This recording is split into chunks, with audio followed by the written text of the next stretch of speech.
was bellhopping at the Roosevelt Hotel, where old Huey P. and the boys were living so well.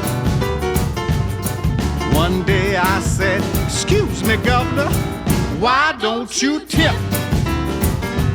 And he just smiled at me and he said, "That's politics.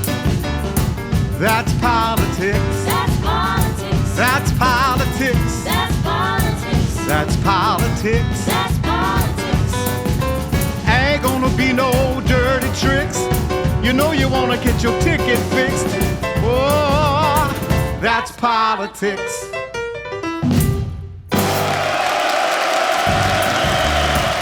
Hi, I'm Bernie Cyrus. Welcome to That's Politics, a show that will illuminate the relevance of politics, whether it be local, national, or international, in our lives.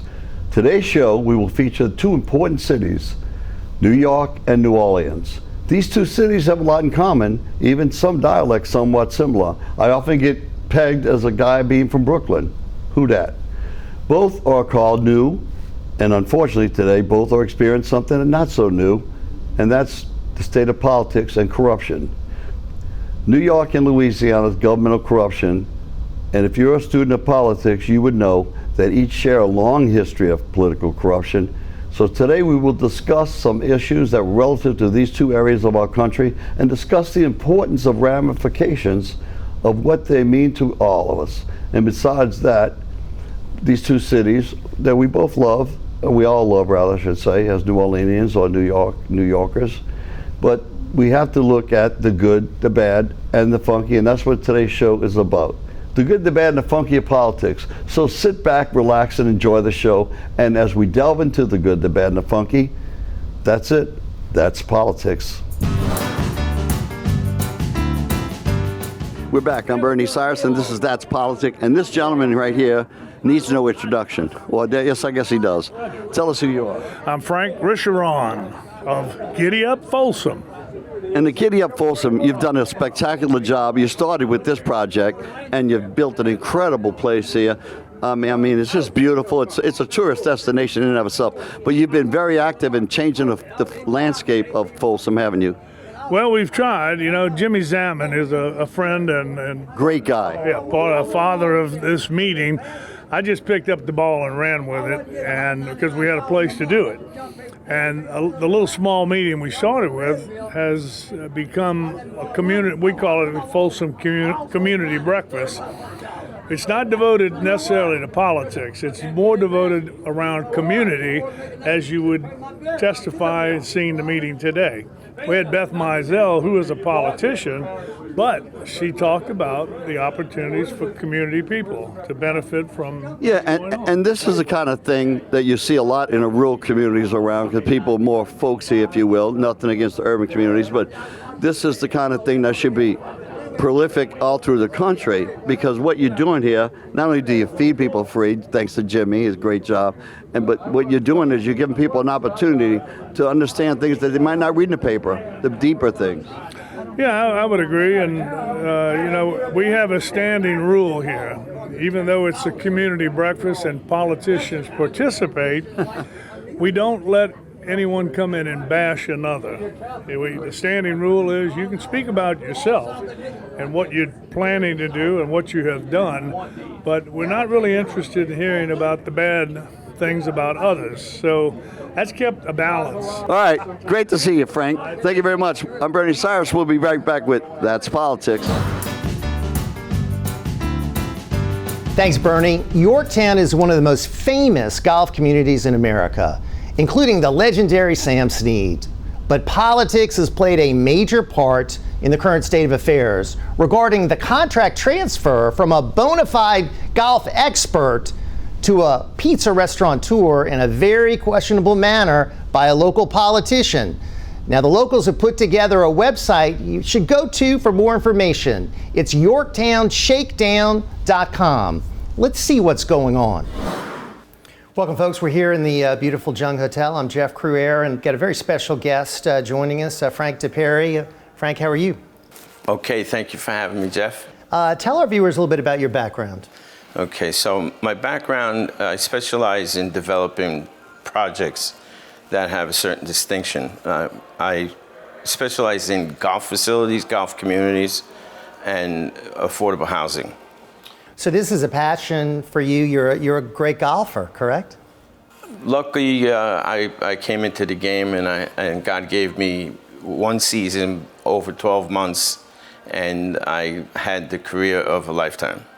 So through your passion for golf, you got into developing golf communities?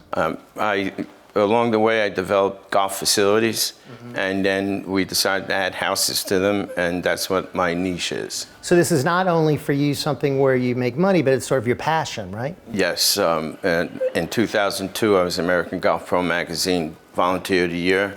I'm the Pied Piper Junior Golf.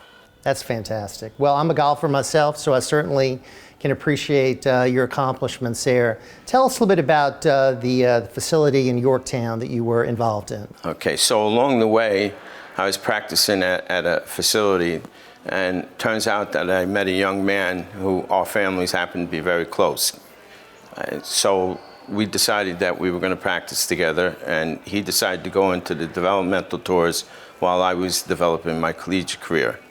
And along the way, I lived with him a couple of times. In his town, there was a golf course that everybody in the tri-state area weaned on. It was infamous.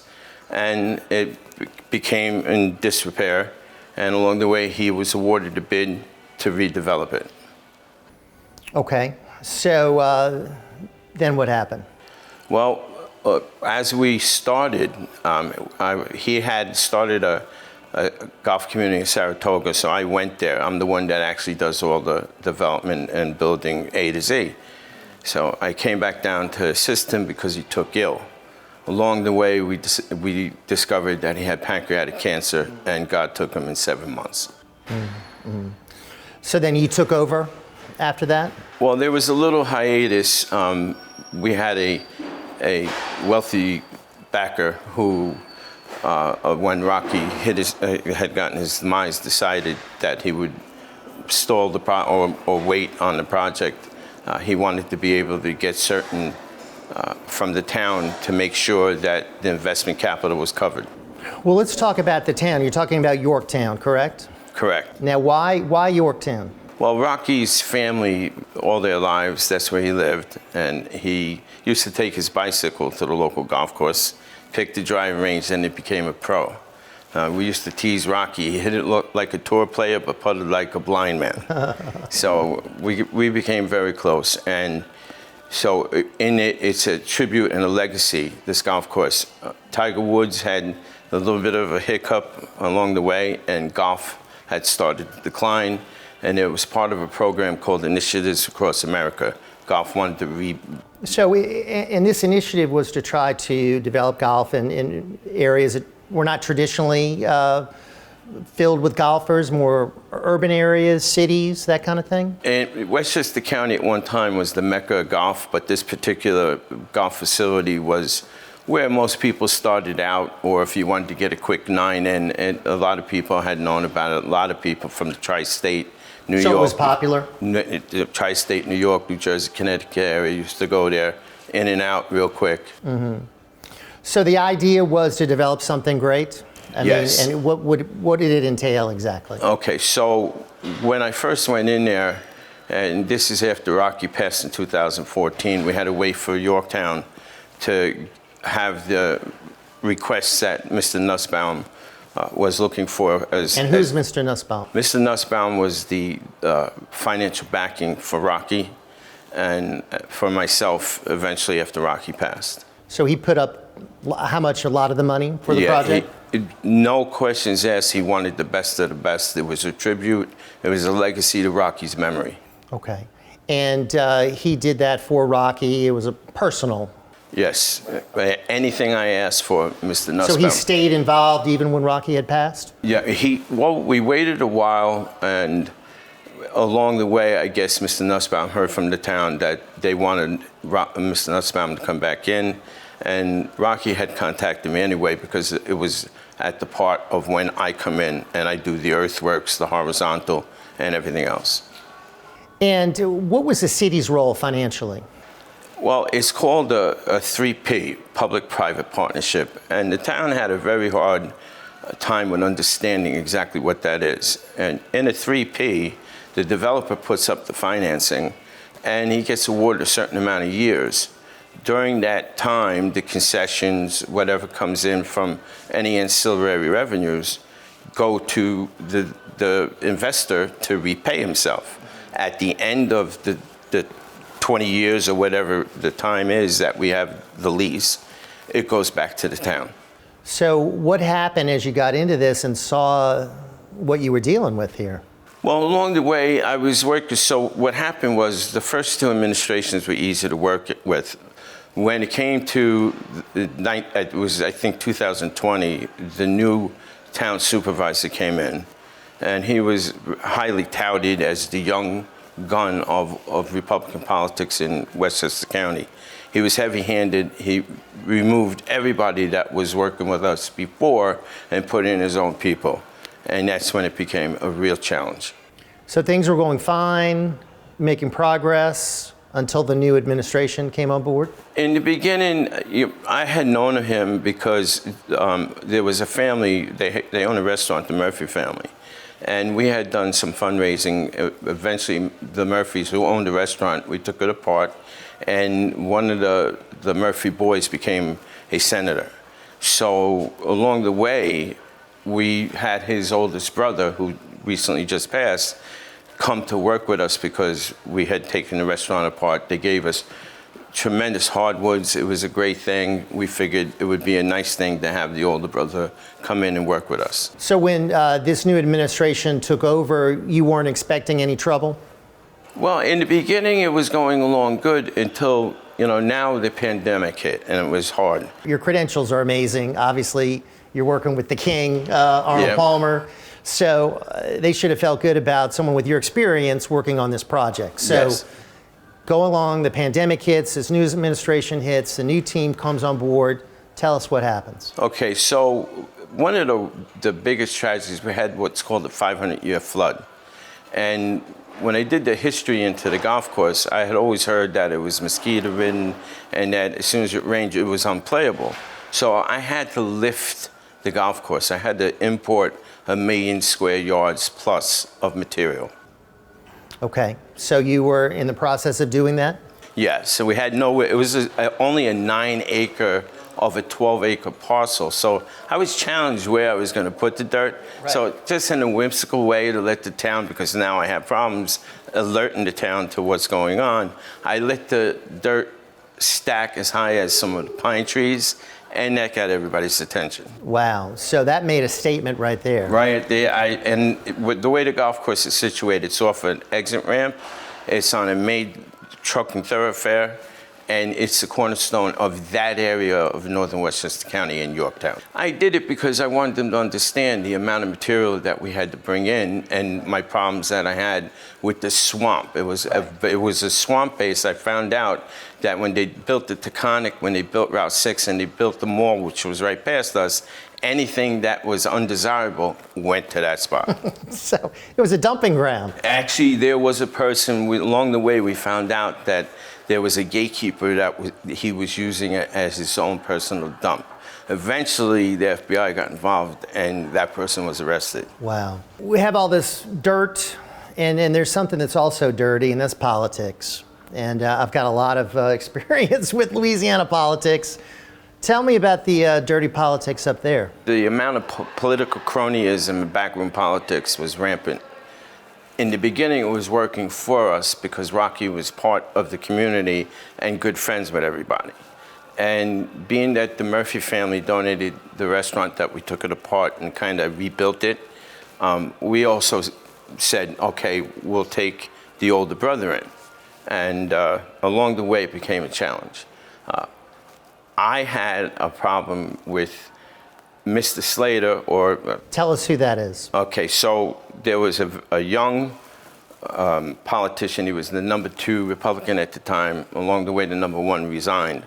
And he was slated... In the community? In all of Westchester County, in that region. In that region. Mm-hmm. And he decided that he was going to play to ever, I guess along the way when you're running for politics, you're looking to get elected. So you're going to go wherever you have to go and say whatever you have to say. Became a challenge because it took a while, the pandemic for 2 years, we couldn't get materials. And this is a small golf course, and when you're dealing with a small golf course, small greens that are built on swamp presented a whole host of problems. So I built one green just to see what was going to happen. Then I discovered all of what was disease, and along the way there was other incidentals. So that kind of discovery must have just rocked your world, huh? Yes. When you discovered that, you didn't know that. That delays everything and Yes. increases the cost, right? Absolutely. And was your financial backer willing to put up the extra money, Mr. Nussbaum? he was willing to do whatever that needed to be done. Along the way, there was a whistleblower in the town that called the DEC over the amount of trees that got taken down. When you're building a golf course, there's a certain amount of trees. You need air, you need light, you need wind, the trees were swamp maples, and they were robbing the water from the golf course. And here I am, I'm planting the same greens as Wingfoot, the most expensive green sod that you could install. And this became a problem. The DEC came down and they put a halt on the project. What's the DEC? So in New York, the DEC is the Department of Environmental Conservation. Okay. So we're not responsible. It's not our property. The town is responsible. But in looking, Mr. Nussbaum always took the high road. Okay, we'll pay the fine. We call the DEC, and they don't want to deal with us because it's not our property. They want to deal with the town. So let's get back to the dirty politics. So you're going along with all these connections and everything. You're thinking things are fine. When did you realize you had a problem? Okay, so along the way, the DEC became a problem. We had whistleblowers in the town you might as well call it tortious interference. Mr. Nussbaum tried to take the high road. My feeling was they just didn't appreciate where he was coming from because it became a problem. Time became a problem. When people go by and they see something wonderful being built, they're anxious. When's it going to open? When's it going to open? When's it going to open? But in our being able to create the jewel, a golf course has to settle. We had to put in a tremendous amount of drainage, and actually it backed us up because we had a 500-year flood. We wound up mowing 2 days later. So you had delays due to weather, delays due to whistleblowers, right? Did you Yes. have lawsuits? Well, they weren't lawsuits, but unfortunately, now board agencies became involved that were already taken care of. There was no need to have a overzealous, empowered, when you're building a golf course or any project and you don't understand the mechanics of construction. So all of it could have been handled with enough time. Absolutely. Money. We were at the point that it was 95% completed. Well, folks, as you can see, Frank poured his heart and soul into that project. Bernie, he was a real expert, and because of politics, it was taken from him. Yeah, that's unfortunately a bad situation. And it looks like from the pictures that we've seen and everything, they had pretty much almost completed the project, despite they had the COVID setbacks, they had the setbacks with the soil samples, they had to do all kinds of things to get back. And they pretty much got it finished, and all of a sudden they pulled the rug from under them, and they did another RFP, I understand, and that kind of And he was building a first-class facility. I mean, it was going to be state-of-the-art. Yes, he was, and it's a real shame because the people really deserved the first class. Now I understand it's probably not so much. Yeah. But that being said, maybe I understand they're following a lawsuit maybe or something. Maybe it'll be rectified. But it's a shame that it has to be adjudicated when politicians maneuver a little bit and do little things and play certain games and so forth, and we'll see what happens in the long run. This is actually the funky part of the show. We have a kind of open discussion with some political activists and professionals here in Louisiana. I'd like to introduce ladies first, Michelle Gaudin, who's a former college friend of mine. Yes, indeed. And Michelle, you're an attorney. I am. and you're a Republican, is that right? I am a former Democrat, and now I'm a Republican. That happens a lot. Yes, it does. And you're involved in politics. You have a radio I am. show. I'm on the Parish Republican Executive Committee, and I have a radio show called Baldy and the Blonde. I imagine you're the it's blonde. obvious. You are the blonde, huh? Yeah. Okay. Let's just say I'm not the bald one, so that's good. All right. And we have Roger Kennedy, an old friend of mine, and I might say a fabulous drummer who performs with me quite often over the years. And you are actually a registered Democrat, aren't you? I don't admit that very often, but for you, Bernie, I'll own up. Yeah. Well, I am too. So Well, it's been that way my whole life. I'm hoping the party will turn one day, but maybe they would turn off the cliff. That's where they're going. So, Roger, you're also a teacher, educator, and you're an activist. And you and I also, you hosted a radio show for a long time. You're in the media. those records are sealed now, but yeah, that's true. Well, we're going to have an open discussion here. That's why we call it the funky part of the show. We're going to discuss, we're going to be all over the place. But let's start with January 6th. How about that? Sounds good. Okay. So, my opinion, and Roger and I have talked about this, I think it's a total farce to call that an insurrection. Basically, to me, what that was, a bunch of very enthusiastic patriots, overzealous patriots, some knuckleheads, not that there's anything wrong with that, Tim, and that would go in there and do what they did. But the fact of the matter is, it was not an insurrection, and we'll discuss that. Why do you think, Roger, it was an insurrection? Well, I think it's absurd to think that the leader of a country would feel some need to overthrow the government he's already in control of, just to begin with, right? So he could have called the military out. Well, he was commander-in-chief of the military, plus with the congressional authority to declare martial law. So with that happening at the Capitol, he could have declared martial law, He could have. sent in the military, taken over. That's right. Then you got the situation where, of course, this was left out of all the committee meetings, but his instructions were for the people to be peaceful and patriotic. Yeah, there's a camera. And then when they breached the Capitol, his first communication was a tweet that said, please respect the Capitol Police.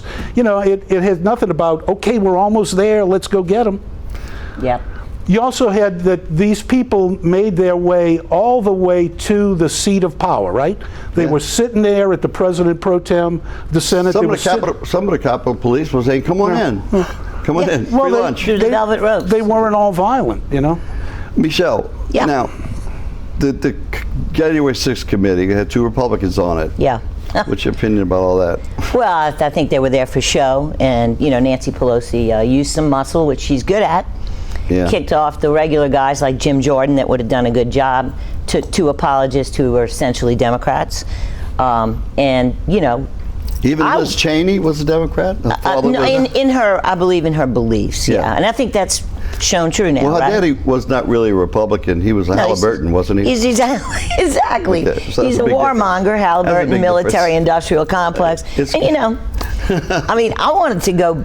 My sister, I'm so glad we didn't, but my sister and I wanted to go watch because it was going Could to have be got cool. dragged into it, huh? Yeah, I mean, I'm certainly not knowingly, but you know, who benefited from what happened that day? It's- The Democrats, because Yeah, they ruined the Exactly. presentation of evidence of election I interference. saw the video of Cui Nancy bene. Pelosi when she found out they were breaching the area.